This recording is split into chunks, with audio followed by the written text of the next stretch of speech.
crap, that was an amazing movie. Catching Fire is fantastic. I have never seen a movie that accurately portrayed from the books. Like, congratulations to Francis Lawrence. He was an amazing director, and oh my gosh, Jennifer Lawrence, fantastic! So is PETA and Finnick. I'm just gonna name their characters' names because I'm too lazy to actually get their real names because I'm too tired. It's like midnight now.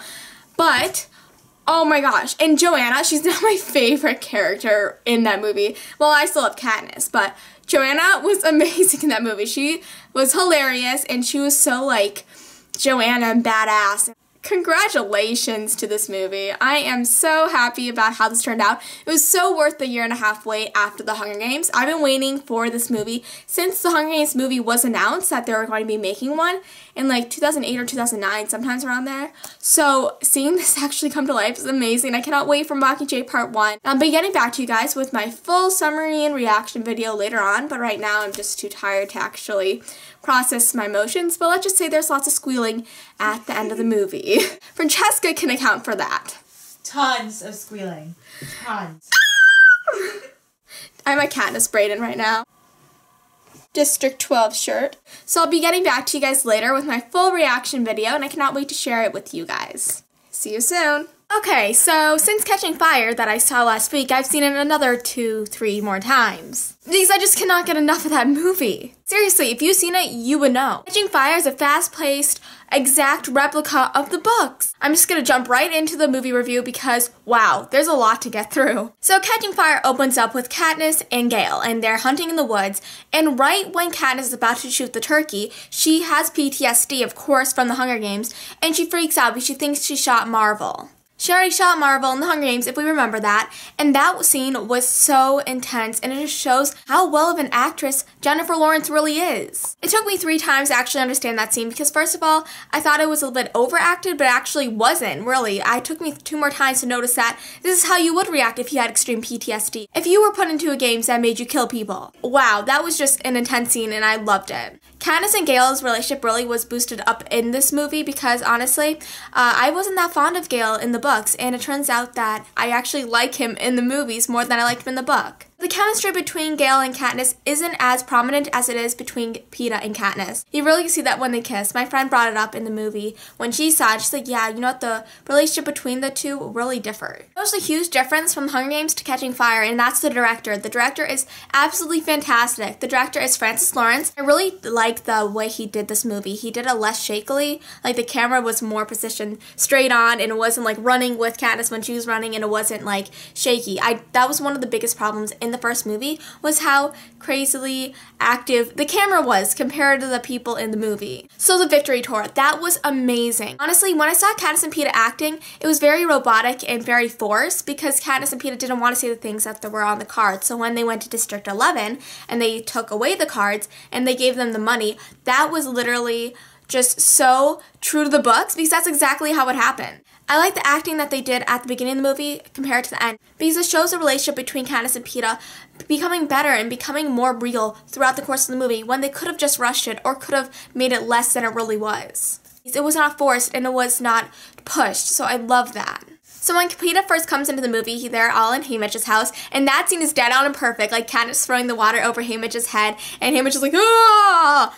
Good job! That was a great scene. It was exactly like in the books. A lot of the scenes in this movie are exactly like how they are in the book. I read these books when they first came out, so I had to reread them last year when Hunger Games came out, so I reread the whole entire series, and I still remember distinctly these scenes coming true before my very eyes, because honestly, they did an excellent job portraying the book into a movie, and I am just so happy about how they did that because you can go wrong in book to movie adaptations very easily, and they did not do that in this movie, and that's for sure. One scene in the beginning of the movie really got to me, and that was the Snow and Katniss scene. That was really creepy. I got goosebumps. Like, Snow, he's very, like, deliberate, and he has lots of subtext that he uses within his speech, and it's just really creepy. And when I read the books, I distinctly remembered this one scene, and that was between Snow and Katniss.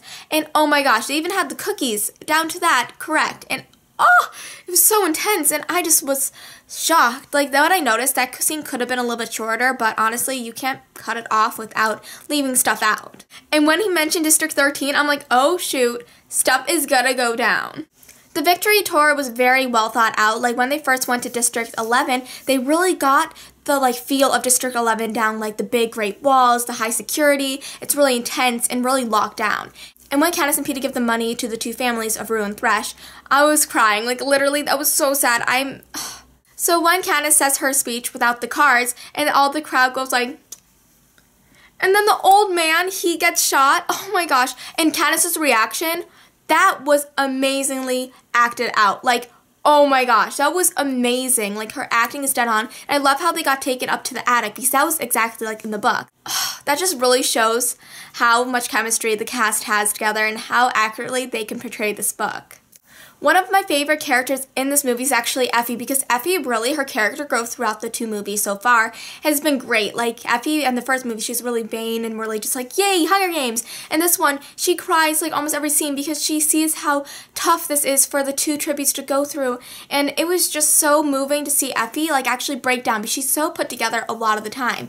And now she actually has a connection to these tributes who are going to die. Or may die. That's just so heartbreaking. Like, when she cried during the reaping scene, that was really deep, and no, you can't like not feel for her. And Effie's costumes in this movie, they're amazing. I love the Capitol's style. They're like a bunch of clowns, but they're cool clowns. They're stylish clowns. I love how the presidential palace was portrayed. I especially love that scene. One of my favorite parts of the scene was when Effie's like, oh look, it's all mahogany. I can't believe they even had the foods in there, like how you could drink that drink and it'll make you throw up. I can't believe they even had that scene in the movie, because that's like one of the little scenes that you could have left out, but they didn't, and that just shows how true the book it really is. When the game maker, I forget his name, and Katniss actually do the dance, every single part of that scene was exactly like how it was in the book, except how he doesn't have the Mockingjay watch. And I wish he kind of did have that, just because it would kind of make sense, but I like that they didn't, because the people who didn't read the books, it would still be a mystery to them that he's actually with the rebellion. Instead of connecting those pieces earlier on, they connected them towards the end of the movie. So I liked how they did that and took that out,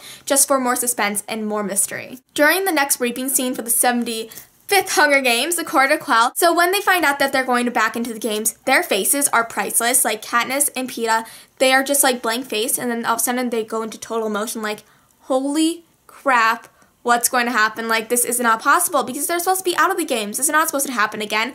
And I think they portrayed that scene so well.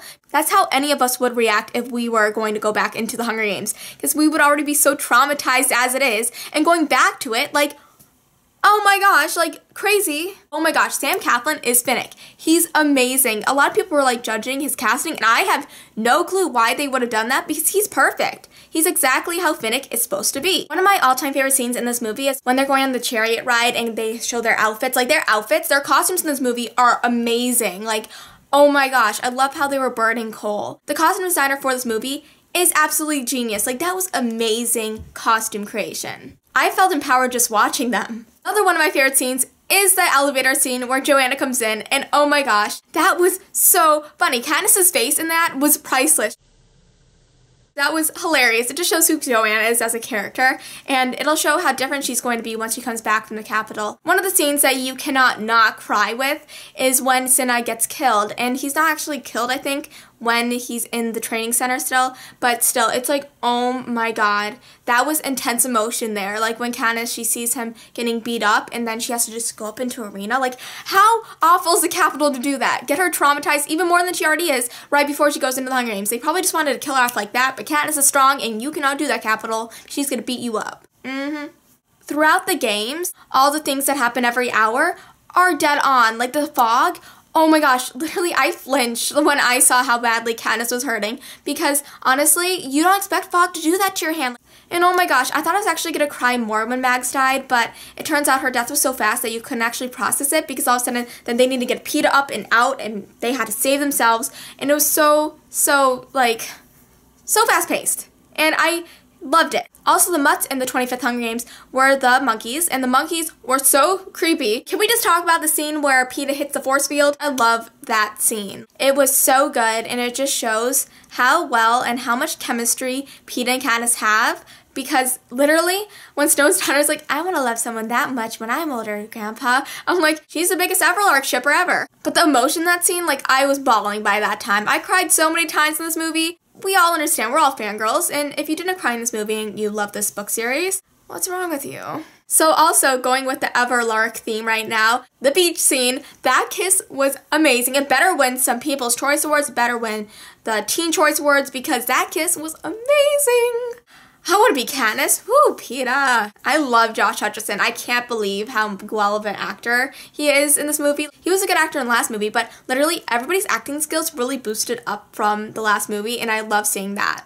So the last scene in this movie, when they're actually in the arena, is so intense. And honestly, in the books, I was kind of confused as to what was happening, but they really did it well in the movie, because you're like, one thing's happening at one point, but then all of a sudden, you don't even get what's going on, because you're thinking that they're gonna bring the coil down into the water and totally electrocute everybody that's in the radius, who are the careers.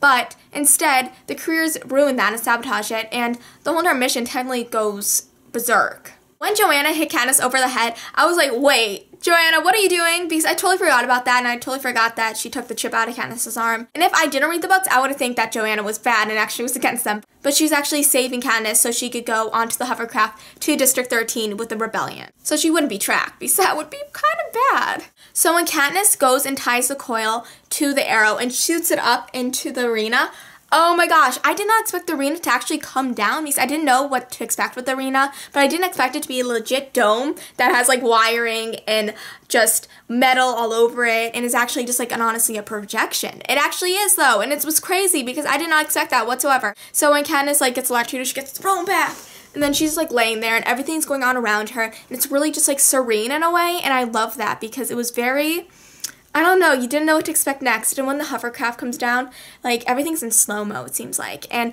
Katniss just laying there, and all of a sudden she gets picked up, and she's like, oh. I just thought that was such an intense part, but honestly, her facial expressions in that, like, it's hard not to kind of laugh at the beginning of it, but then you're like, oh wait, this is really intense, because she's actually really hurt, and she's actually doesn't know what the hell is going on, because so many things have just happened within 10 minutes. Like, she doesn't know where Peeta is, what's happening, where everybody else is, where she's going. Like, I would be totally freaking out, but of course she just got knocked by a force field and electrocuted essentially, so I wouldn't exactly be thinking about anything but blurriness at that point. One of the scenes that I absolutely loved is when Peeta's like, yeah, if it weren't for the baby, and I'm like, I love that scene because everybody's like, because everybody tried to stop the games. Everybody did not want the games to go on because honestly, they're supposed to not have to go back to the games after they already competed in them. But of course, President Snow is a total douche and decided, oh, let's do the Quarter Quell. Let's put the tributes back into it. And let's pick them from the victor's pool. So everybody there trying to stop the games. Like BT, he's like, oh, it was written by man, it could be unwritten too. And honestly, that was a great thing on Peeta's part to actually think that up so quickly. But you know, the games are going to go on no matter what. Like, the capital doesn't care. They already killed children. When Katniss wakes up in the hovercraft and she goes with, like, the syringe, she's like, oh, I'm going to go see what's going on. And then she hears, hey, Mitch, and she slaps him. You don't know what's going on, and people who did not read the books are probably like, where's Peeta? If I didn't read the books, I would probably think he was dead. But, of course, he's taken by the capital, which is probably worse. But Katniss in that scene, she's so confused. She doesn't know what's happening. She doesn't know where she's going. And, of course, she's, like, thinking the worst of things and thinking that Peeta is actually in the capital and they couldn't save him, like how she was the mission all along. She's the Mockingjay. She's probably pissed off. She's like, well, that's Peeta. You need to get him too. Like, he was also one of the victors in the Hunger Games I was in, like, and he's like the love of her life, and you can't do that. And I was literally crying for her during that part because I'm like, how like traumatizing would that be? The guy that you've been through so much with is in the hands of the enemy. So after she was stuck with the needle again, she wakes up in District 13, but we don't know that yet, and Gale's there. And that scene is exactly like it was in the books. And the last line in the movie was the last line in the book, technically the second line in the movie was the last line in the book, but whatever. But literally the emotion there was so deep, and he's like, Katniss, there is no District 12. And you're like, oh crap, shit's gonna go down because where is District 12? And I like how he kind of explained that it's gone because otherwise, like, where did it go? Did it go hide and go seek? Did it go to the Bahamas? Like, where did District 12 go? So I'm glad he kind of clarified that it's not there, that it technically got blown up and he got, like, her family out and all that. And it's still really difficult to, like, comprehend that your whole entire town is gone, where you grew up, where you live, where your friends and family are. Think about, like, your town being blown up and gone away while you were at the Hunger Games. Like, that's not something you want to come home to because you want to come home to a home, not come home to a district that you don't know what the heck's going on, you don't know where the heck your fiance is, and you do not know what to believe and what not to believe. I'm sorry, but Katniss's face at the end of the movie, she's like, it was a little bit prolonged in a way. I wish that her face wasn't as like constipated looking, but I think that it really just showed the emotion that she's feeling. She was so confused. She didn't know what to believe. She was really just like, confusion is her life right now, and she doesn't know what's going on. So I think that was really strong ending. Let me just say, the logo at the end was so awesome, like how it's like first the Hunger Games Mockingjay, then the Catching Fire Mockingjay, then it's the Mockingjay, and it's like, oh, sorry, Katniss.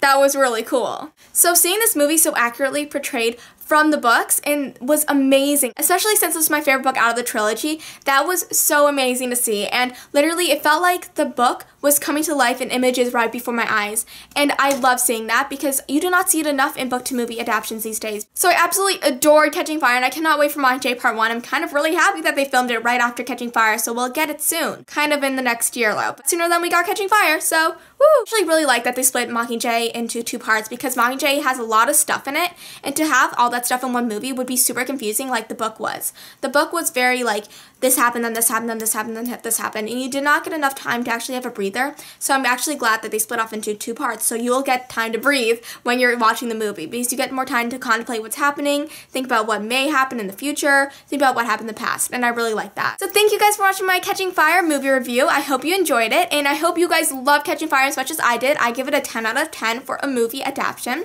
and if you guys like Catching Fire, tell me in the comments below. And if you didn't, tell me why. Thank you guys for watching this movie review, and I hope to see you soon. I can't whistle.